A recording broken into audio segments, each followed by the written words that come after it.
자, 오늘 샤를님과 함께하도록 하겠습니다. 샤를의 군사연구소 유튜브 채널을 운영하고 계시는 샤를님 모셨습니다. 어서 오세요. 네, 안녕하세요. 반갑습니다. 네.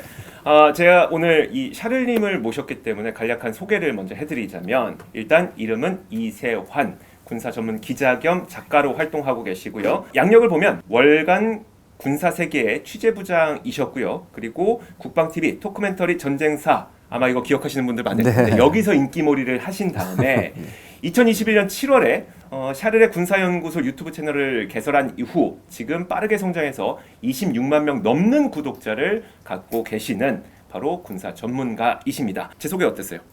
채널 많이 어렵습니다. 많이 도와주십시오. 네.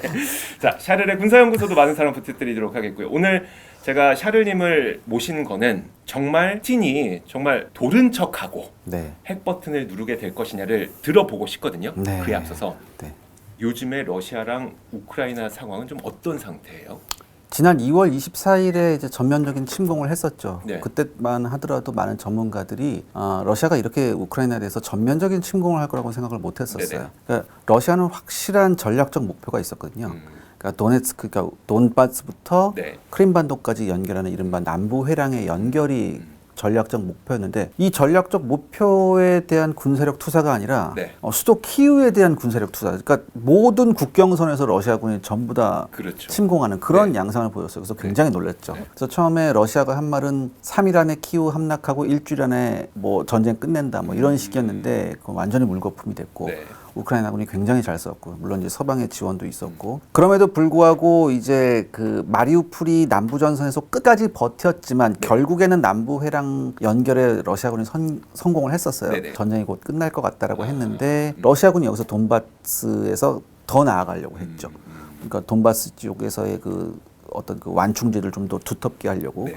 근데 이게 대충 여름쯤이었는데 네. 이때부터 서방에서, 특히 미국에서 공격용 무기가 우크라이나군에 본격적으로 제공이 네. 되면서 이제 전세가 뒤집어지기 시작했고요. 그 전까지는 방어용이 좀 위주였다. 네, 그 전까지는 방어용이었었어요. 근데 공격용 무기가 들어가기 시작하면서 네네. 전세가 뒤집어졌고. 그렇죠. 지금은 그러면 지금은 이제 러시아군이 굉장히 고전을 하고 있고요. 네.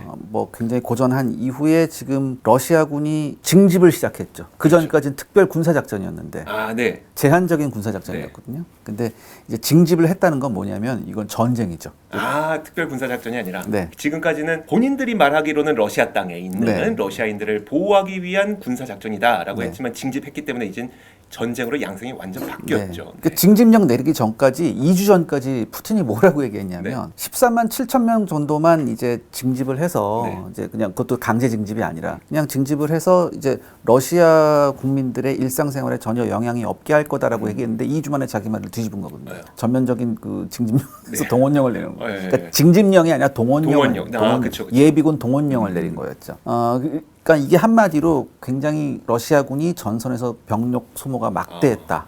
요거를 반증하고 예비군을 동원하지 않으면 전선을 유지하기가 힘들다는 반증이죠. 네네. 그 다음에 이제 러시아가 전략을 바꾼 게 이제 무인기를 적극적으로 투입하기 시작합니다. 네. 그 전까지 사실 러시아가 뭐 세계 2위의 군사력이라고 얘기했는데 의외로 러시아가 이 무인기 드론 부분에서 굉장히 취약해요.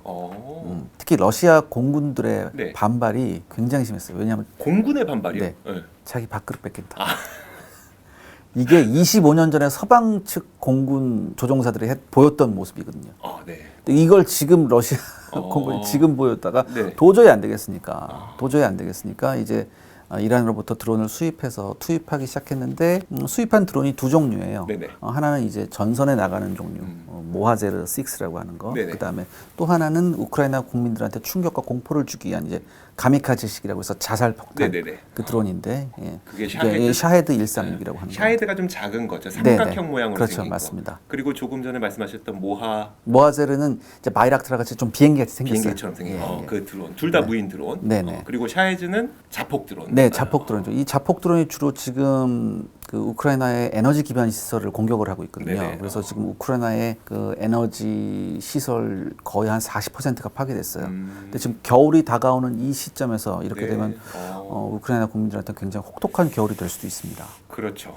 그러면 사실 그 지금 민간인 살상까지도 불사하고 자폭 드론을 날리고 있는 게 러시아다 보니까 사실 러시아가 정말 핵 버튼을 누를 것이냐에 대한 궁금증은 있는데 네. 일단 언론에서 나오는 이야기들은 대부분 가능성 매우 네, 낮다거든요. 네. 좀 이 부분에 대해서 설명해 주시면 어떨까요? 3주가 넘게 지금 언론에서 나온 얘기가 핵 얘기, 핵무기 얘기예요. 네네. 네.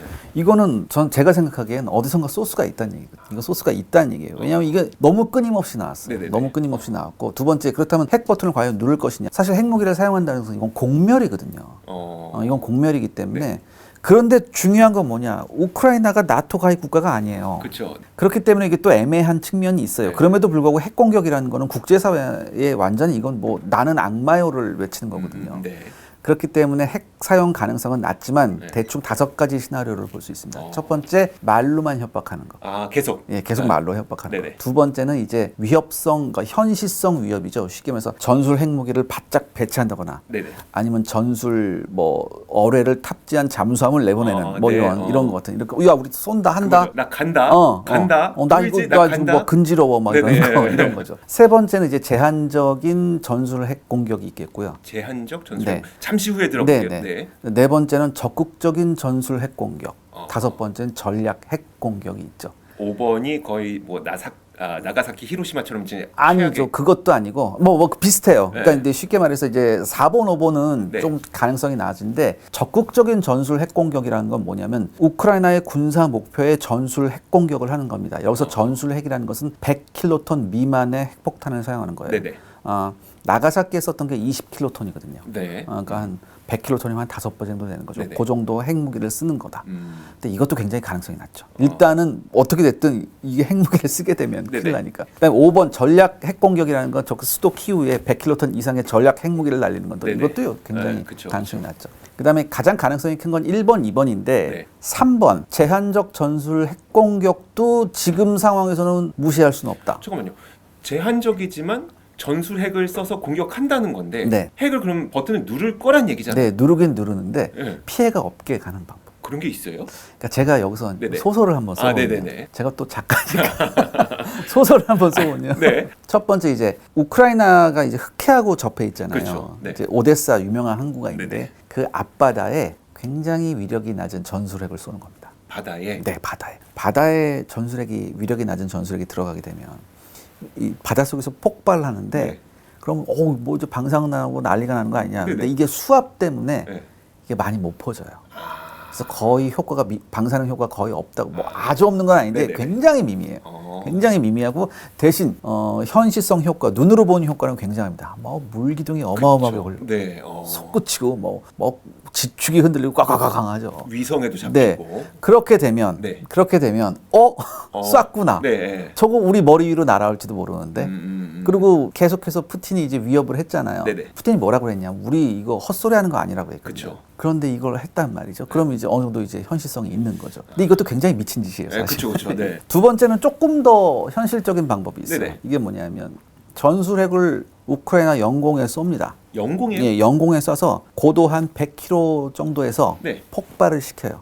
네. 그러면 지상으로 내려오는 방사능 효과는 없습니다. 아, 그래요? 다만 이게 EMP라고 해서 네. 전자기 펄스 공격을 할 수 있어요. 저 매트릭스에서 봤어요. 네, 맞습니다. 네, 띡 돌리면 전자기파가 쫙 퍼지면서 기계들이 싹 멈추는. 예, 모든 반도체를 이용한 트랜지스터를 이용한 전자 부품이 먹통이 되는 거죠. 네네. 이런 공격을 할 가능성이 굉장히 있어요. 상공 100km 이상에서 네. 폭발을 시키면 네. 그게 방사능 오염이 아니라 거기서 발생한 전자기파 때문에 네. 기기들이 멍통이 된다. 예, 이걸 사용할 수 이게 있다. NEMP라는 네네네. 거예요. 뉴클리어 일렉트릭 마그네틱 펄스라고 해서. 네. 근데 이게 굉장히 유효한 수단이에요. 왜냐하면 지금 러시아 우크라이나 전쟁에서 러시아는 전자전에서 완벽하게 패하고 있거든요. 그 얘기를 좀 해주세요. 그러니까 러시아가 군사 강국 2위로 네. 알고 있었는데 네. 왜 이렇게 못 맞추고 못 피하고 막. 그동안 우리가 하는 전쟁을 TV에서 미국이 하는 전쟁만 봤어요. 네네. 미국이 하는 건 항상 네트워크전하고 무인 정찰기를 떠서 네. 다 이렇게 하고 이거 미국만 할 수 있거든요. 근데 러시아 정도 되는 나라가 전쟁을 하면 저 정도 할 수 있겠다 생각을 한 거예요. 다들 다들 하고 있어요. 네. 근데 실체를 보니까 네트워크전 전혀 못 하고 있거든요. 네네. 러시아가. 그러니까 러시아가 이제 AWACS라고 해서 공중조기 경보 통제기 9대나 있어요. 이걸 제대로 활용을 못 하고 있습니다. 이게 있다고 하더라도 쉽게 말해서 데이터를 주고받는 네트워크 시스템이 되어야 되는데 네. 이러려면 AWACS뿐만 아니라 그 나머지 뭐 기갑 차량이나 전투기나 이런 항공기들도 전부 다 이걸 시스템이 있어야 되는데 네네. 이게 안 달린 게 태반이에요. 아, 통신. 네, 그러니까 데이터를 서로 주고 못 받아요. 그러니까 네네. 네트워크전을 하기가 굉장히 힘들죠. 그래서 심지어 어느 정도냐, 뭐 우크라이나도 마찬가지지만 러시아군 전차들은 네. 민간용 내비게이션 달고 다녀요. 아이나비? 예, 그런 걸 달고 다녀요. 예. 아, 그 정도예요. 예. 그러니까 제가 생각하기에 굉장히 전쟁 준비가 안 돼 있어요.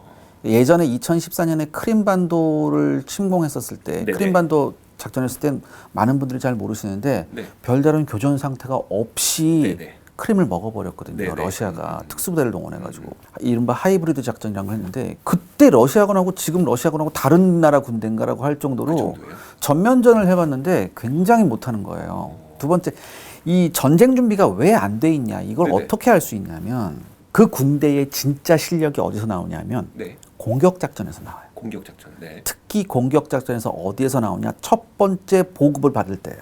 무슨 의미예요, 그게? 그러니까 쉽게 말해서 보급품이 제때 와서 네. 공격하는 부대의 탄력을 계속 유지시켜 줄 수 있냐? 네네네. 뭐 이게- 예를 들어 뭐 총알이 될 수도 있고 폭탄이 네, 될 수도 있고. 그렇죠. 네네. 이게 굉장히 중요한데 처음에 투입된 러시아군들이 다들 그런잖아요. 나 이거 전쟁이라고 얘기 안 받고 훈련이라고 얘기 듣고 왔다. 네. 그래서 훈련용 비축탄 2주분을 갖고 와서 이걸 전쟁에 투입했다고요. 근데 훈련하고 실전은 다르잖아요. 네네. 실전에서 훨씬 더 빨리 탄약이 소모돼요. 네네. 물자가 다 소모돼요. 네. 3일 만에 떨어졌어요. 그래서 이거를 보급 추진을 해야 되는데 네. 이걸 제대로 못한 거예요. 그러니까 군대 기본이 안 돼 있었던 네네. 거예요. 네. 그다음에 보급 부대 왔는데 바이락타로 무인기한테 의도맞고 도망가고 이렇게 되니까 전선에 있던 부대들이 전부 다 기름 떨어지고 탄약 떨어지는 건 이런 일이 꽤 있었어요. 그러니까 쉽게 말해서 전쟁 준비가 굉장히 안 돼 있는 상태에서 러시아가 전쟁을 시작했고 그 와중에 굉장히 러시아가 꼴사나운 모습을 굉장히 많이 보였어요. 그렇지만 남부 전선에서의 회랑에 연결했는데 여기에 러시아군이 조금 고무돼서 도네츠크 부분에서의 완충지대를 넓혀볼까 하다가 지금 네. 다시 이렇게 됐죠. 네네. 이렇게 되니까 러시아는 지금 병력과 장비가 굉장히 부족한 상태. 이런 상태에서 전선이 밀리게 되니까 네. 핵카드를 만지작 하는 거죠. 네. 또한 아까 좀 전자부품 얘기하셨는데 러시아가 크림반도 점령한 이후에 서방이 단행한 경제 제재 중에 하나가 뭐냐면 서방산 마이크로칩을 러시아에 제공 안 하는 거예요. 네. 근데 러시아 역시 네. 이거는 생각을 해봤었어요. 왜냐하면 서방산 마이크로칩을 쓰니까 자기네 정보가 새나간다고 의심을 했었거든요. 정보 유출. 네. 그렇죠. 그렇기 때문에 2014년 크림반도 점령 이후부터 러시아가 한 정책이 뭐냐면 자국산 마이크로칩을 쓰는 거였거든요. 근데 이게 아시다시피 이게 반도체 후발주자들이 그렇죠. 이게 정교한 칩을 만들기가 쉽지가 않아요. 네네네. 그래서 러시아가 어떤 걸 했냐면 서방산 마이크로칩을 중국산으로 대체했었어요. 그동안. 네. 근데 이번 전쟁이 나기 전까지 중국에서 들어오는 마이크로칩의 불량률은 2% 정도였거든요. 불량률 2%. 예. 그거는 뭐 아주 높은 건가요? 근데 이것도 사실 좀 문제가 있는 네, 건데 네, 네. 뭐 그냥 그래. 그래도 예, 그래도 예. 쓸만하다. 예. 네. 근데 지금 전쟁이 터지고 나니까 러시아제 정밀 무기를 많이 생산해서 써야 되잖아요. 네. 그런데 그 정밀 무기를 사용하려면 굉장히 중요한 게 마이크로칩인데. 그렇죠. 반도체. 네. 뭐 이제 수급이 잘 안 되는 거예요. 네네네. 그러니까 원래 군사용 마이크로칩을 써야 되는데 민간용 마이크로칩도 일부 전용을 하게 됐어요. 네네. 근데 자기네 거 써보니까 영 안 되겠거든. 그래서 중국 거를 수입을 했는데 네. 중국도 이런 거죠. 갑자기 러시아로부터 주문이 폭증하니까 이게 원래 양품 수율이라고 있잖아요. 그렇죠. 그러니까 얼마나 불량률이 적으냐. 네. 반도체를 생산했으면 거기서 테스트를 해서 양품만 그쵸. 줘야 네네. 되는데 불량품까지 같이 준 거예요. 급한 대로. 예, 그러니까 뭐 불량품이 거의 40% 이상까지 나왔죠. 그다음에 제가 왜 전자전에서 러시아가 완벽하게 패했냐? 일단 이런 마이크로칩의 성능도 그랬었고 네. 정밀 유도 무기의 가장 중요한 게 뭐냐면 이 알고리즘이에요. 쉽게 말해서 순항 미사일이라고 생각할게요. 네네네. 순항 미사일도 일종의 드론이거든요. 네. 자기 혼자 비행해서 날아가서 꽂힌 애인데 그러려면 얘가 이제 초음속도 아니란 말이죠. 네. 날아가는 게 아음속이에요. 그러니까 잘하면 대공포에 걸려요. 미사일에도 걸리고. 그렇다면 중요한 게 뭐냐면 알고리즘을 잘 짜서 비행 경로를 수시로 바꿀 수 있고 이런 알고리즘을 굉장히 잘 짜야 돼요. 그런 것도 있어요. 쉽게 말해서 그냥 소프트웨어. 목표까지만 예. 가는 게 아니라 중간에서 예, 그러니까 바꾸고. 쉽게 말해서 어떤 순항 미사일이 파리 사정거리가 1,500km다. 네네네. 그럼 1,500km를 직선으로 나가면 다 걸리겠죠. 네네. 그러니까 뭐예요? 일로 갔다 절로 갔다 이렇게 막 해야 돼요. 그래서 네. 보통 순항 미사일의 사거리는 자기가 가지고 있는 거 절반밖에 안 돼요. 유효 사정거리가. 근데 이게 잘 안 돼 있단 말이죠. 알고리즘도 불량 마이크로칩을 쓰면서 명중률도 낮아지고 네. 그다음에 알고리즘의 한계 때문에 이 순항 미사일의 그 효과도 별로 안 나오는 거예요. 그러니까 이런 상황이 이제 좀 지속되다 보면 네. 사실 우리가 걱정하는 거는 푸틴이 수세에 몰릴수록 핵 버튼에 대한 욕구가 커질 것 같다. 그렇죠. 요즘 좀 그런 분위기가. 굉장히 타당한 말입니다. 왜냐하면 계속해서 이거 일단은 사람이 뭐냐 이것만 빼고는 다른 수단을 다 해볼게. 네. 쉽게 말해서 네. 내가 누구하고 싸워야 되는데 내가 권총이 하나 있어요. 네. 처음부터 권총 쓰기 이석재도 처음부터 시라소니한테 권총 안 쓴다고. 그렇죠. 일단은 할 수 있는 건 다 해봐야 될 거 아니에요. 그렇죠, 그렇죠. 그렇게 안 되면 이제 아니, 뽑아야 마지막으로. 되는 거예요. 이거하고 굉장히 비슷한 상황이에요. 지금 그래도 가능성은 상당히 낮은데 아까 말씀하셨던 시나리오 가운데 1, 2, 3번이 그나마 좀 괜찮은 네. 것 같고 1, 2번은 실제 사용은 안 하지만 네. 말로 하거나 네. 행동으로 뭔가 시도를 하려는 모습까지 보여주는 것. 네. 그 정도까지의 시나리오는 가장 그래도 가능성이 높아요. 이제까지 다 나왔죠. 여기까지. 네, 그렇죠. 2번까지 나온 상태. 2번까지 나왔죠.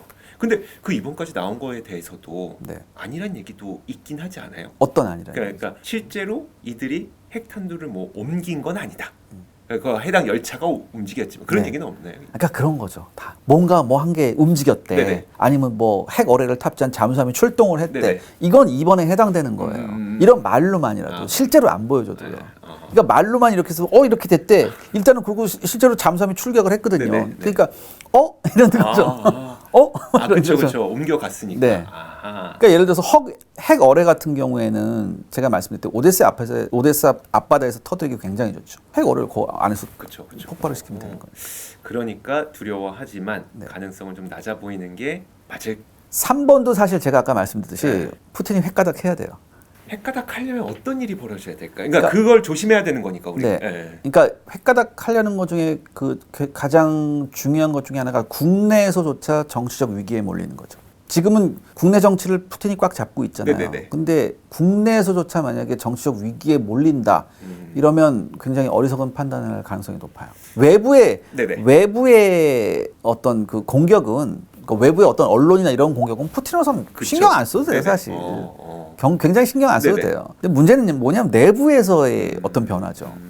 그것까지 있게 되면 네. 진짜 극단적인 선택을 할 수도 네. 있다. 그거 좀 지켜봐야 되겠습니다만 저는 이 부분이 좀 더 궁금하더라고요. 겨울로 접어들게 되면 네. 이게 지금 전세는 일단은 러시아가 그래도 밀리고 있는 상황인 거잖아요. 이 전세가 바뀔 수도 있어요. 이게 언론에서 요즘 하는 말이죠. 겨울이 되면 동계 전투에 익숙한 러시아군이 뭐 힘을 발휘할 것이다. 근데 여기에는 맹점이 있습니다. 이건 뭘 보고 지금 하는 얘기냐면 예년 나폴레옹 전쟁하고 네. 2차 대전이에요. 네네. 그거는 러시아가 외부 세력으로부터 침략을 당한 거죠. 네네. 근데 이건 그게 아니잖아요. 침략을 한 거잖아요. 네네. 침략을 한 상태에서 동계 전투를 무리하게 밀어붙인다? 그런 군대는 굉장히 힘듭니다. 그리고 러시아군이 예전에 러시아군이 아니고 지금 러시아군이 얼마나 전쟁 준비가 안 돼 있는지 다 봤잖아요. 네네. 근데 예비군을 동원하고 지금 거의 뭐 8개월, 9개월간의 전쟁에 지친 이 군대를 다시 수습해서 동계 작전을 한다? 쉽지 않을 겁니다. 그렇기 때문에 러시아로서는 할 수 있는 가장 좋은 방법은 지금과 같이 이제 원거리 무기를 사용한 네. 우크라이나의 기반 시설 타격이다. 그렇게 함으로써 우크라이나 국민들의 전쟁 수행 의지를 꺾는 거다. 그렇게 좀 보고 있습니다. 또 많이 바뀌었네요. 양상도 네. 많이 바뀌었네요. 네. 그렇다 보면 기반 시설. 그래서 계속 드론 날리면서 발전소 네. 거의 한 40% 파괴해버리고 이런 전략으로 좀 바뀌고 있는 상황인 거군요. 알겠습니다. 혹시 이건 이제 전망일 뿐이지만 서방과의 합의 가능성은 좀 어떻게 보세요? 제가 개전은 맞췄는데요. 종전은 3번을 틀려가지고. 근데 그 가능성이 뭐냐면은 없진 않아요. 왜냐하면 지금 푸틴이 노리는 게 그 EU와 나토의 분열이거든요. 그렇죠. 네. 왜냐하면 에너지 자원 전쟁에서 네네네. 아직은 칼자루가 자기들한테 있다는 생각을 하기 때문에 그래서 이제 뭐 노르트 스트림도 잠그고 뭐 네네. 그런 건데 일단은 이제 지금 현재 상태는 EU가 그래도 뭐 이제 뭐 에너지도 나눠 쓰자 뭐 이렇게 해서 나름대로 이제 자구책을 내놓고는 있는데 네네. 한 일주일만 지나면 11일이란 말이죠. 그렇죠. 네. 네. 네. 근데 윈터 이즈 커밍이죠. 맞아요. 진짜 추워졌는데 그때부터 난방 제한이 되기 시작하면 네. 일단은 그 정권이 위기예요. 네. 어떤 정권이든 위기예요. 야, 우리 정부는 이거밖에 못하냐가 되겠죠. 맞아요. 뭐가 어떻게 돼? 국제 정세가 어떻게 그러니까 국제 정세가 어떻게 흘러갔든 네네. 그건 상관없잖아요. 네, 맞아요. 그건 상관없어요. 국민들은 그게 상관없어요. 지금 당장 내가 쓸 수 있는 기름이 없고 그렇죠. 주유소를 갔는데 기름을 넣지 못하고 네. 난방을 켜려고 하는데 난방은 안 켜지고 네. 갑자기 불 꺼지고 네. 이러면은 전쟁인 거 알면서도 정부에 대한 원망이 그렇죠. 생기죠. 그렇죠. 네. 그렇게 되면 이제 뭐 야당에서는 뭐 정부가 무능하다 뭐 이런 얘기도 나올 거고 네네. 그다음에 이제 시위가 시작되고 이렇게 되면 이거는 이제부터 환장하는 거예요. 그렇죠. 네. 그렇기 때문에 어떻게든 이게 해결이 돼야 되거든요. 그렇기 때문에 제가 10월과 11월이 굉장히 중요하다고 예전에 한번 모 방송에서 얘기한 적이 있었는데 네. 특히 10월은 지금 러시아가 굉장히 공격적인 모습을 보였거든요. 네네. 지금까지 드론을 이용해서 네. 또 다른 양상이 돼버렸으니까 그렇기 때문에 이 11월 즉 겨울이 나가오는 코앞에서 네. 도대체 EU는 어떤 모습을 보일 것이고 러시아는 어떤 모습을 보일 것이냐. 그다음에 미국 가장 중요한 미국도 어떤 모습을 보일 것이냐. 이걸 한번 우리 눈여겨봐야 되는데 협상의 가능성이 없다고 보지는 않습니다.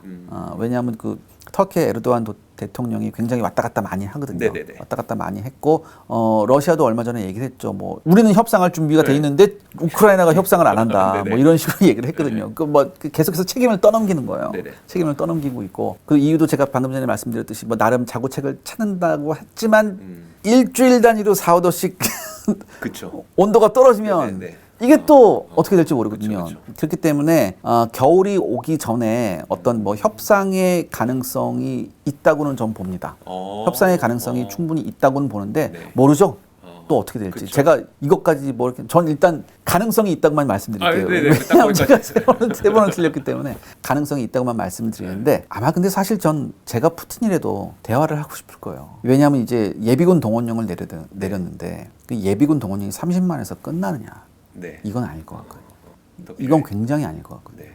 그다음에 예비군이 동원이 되기 시작하면 러시아 국민들도 전쟁을 체감하는 거거든요. 네. 그렇죠. 전쟁을 체감하는 건데 옛날하고는 다르죠. 네. 2차 대전 때하고는 달라요. 네네. 네. 도대체 왜 쓸데없이 전쟁을 일으켜서 우리 애 아버지가 죽어야 되냐 이런 얘기가 나올지도 몰라요. 네네. 지금 나오고 있고. 근데 30만에서 끝나지 않고 30만을 더 동원한다. 이러면 어떻게 되겠습니까? 내부 반발이 네. 지금도 심한데. 그 다음에 모든 징집 연령 가능성 있는 남자들 출국 금지를 한다. 뭐 이렇게 해서 하게 되면 네. 이거는 뭐 어떻게 일이 전개될지 예측이 안 되는 거. 굉장히 많은 러시아 사람들이요 지금 주변국으로 많이 도망가거든요. 그렇죠, 맞아요. 푸틴도 자신의 정치적 생명을 위해서 사실 서방국과 대화를 좀 나누고 싶어 할 것 같다. 전 그 분수령이 헤르손 같아요. 헤르손이요. 예, 네. 그래서 왜 남부 전선은 그나마 조금 동북부 전선보다 동남부 전선보다 좀 괜찮다. 동북부 네. 전선보다 괜찮다고 생각했는데 남부에서 헤르손이 굉장한 요충지인데 이 헤르손을 만약에 러시아군이 완전히 잃어버리면 네. 크림반도 코앞이거든요. 그쵸. 크림반도도 안전하지 않거든요. 근데 만약에